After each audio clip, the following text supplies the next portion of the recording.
So what about tarot naysayers? There are millions of them out there. So many people do not believe in tarot in any way, shape, or form. You may have been one of them. Maybe you're still a little bit skeptical now. But the thing that I always say with any type of energy work or any type of spiritual practice, from tarot cards to crystals, is if it works for you, it works, right? So there are some people who are just naturally really repulsed by tarot cards because they think they're demonic or evil. Usually those people grew up in very organized religious settings. And so they were told that tarot is paganism and that it's evil to be working with this tool when you're working to connect, because that is not what God wants you to do. Now, everyone is allowed to have their own belief, but for me personally, I do not believe that tarot cards are evil, because tarot has provided me with so much peace and guidance and purpose in my life. I actually believe that it works in conjunction with God, with universe, with spirit, to be able to provide that information to me to bring me peace. I believe that universe, God, spirit wants me to be at peace and joyful, and tarot cards bring me that. So that is what I tell people who are maybe not as supportive. I say it works for me, so therefore it works. Now, the other piece of people maybe not feeling very supportive of tarot is that they're afraid to know their future. I personally, for the most part, I would say 97% of the time, only read tarot in the present. Now, the reason for that is because we all have free will. So someone might come to you and say, I'm afraid to know my future, or if you tell me what's going to happen, won't I then just make it happen? So aren't I the one actually doing it? Yeah, but we all have free will.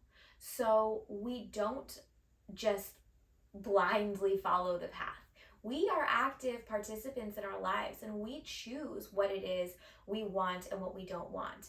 Tarot is the tool to provide the guidance, the clarity, the direction, the purpose, but we can choose whether we take that guidance or not. So people who just say, oh, well, it's going to tell me my future, I'm scared, or won't I just make it happen? I always say, well, if you want to, but you always have free will. There is no need to fear it, and there is no need to feel that you are forcing something that's not meant to happen.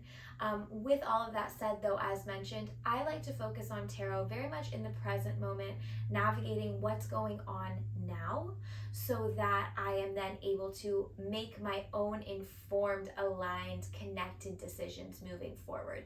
And so if I'm ever reading tarot for other people and they might be a little bit skeptical or a little bit nervous, I always let them know, hey, I might tell you something, and if you don't want it to happen, it's not going to come true, because you have free will, right? What we're going to focus on is navigating what's going on now, understanding how to get some clarity moving forward, some direction, and some really supportive messages so that you feel empowered to create your own path. Right? So that is how I like to work with tarot. For people who might doubt you, please just understand that they may have fear around it, either from a religious upbringing or because they're nervous of that future telling piece, or maybe they're just skeptics because they've never experienced it before. Tarot is one of those things where I always like to say the proof is in the pudding.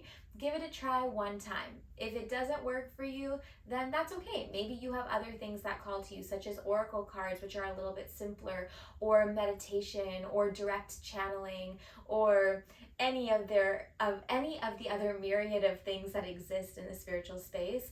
But I do encourage people, just try it once, and then if you don't like it, you're able to go explore other things. But for the most part, they will come back. And if you're the person trying it for the first time, I'm so excited for you to experience it.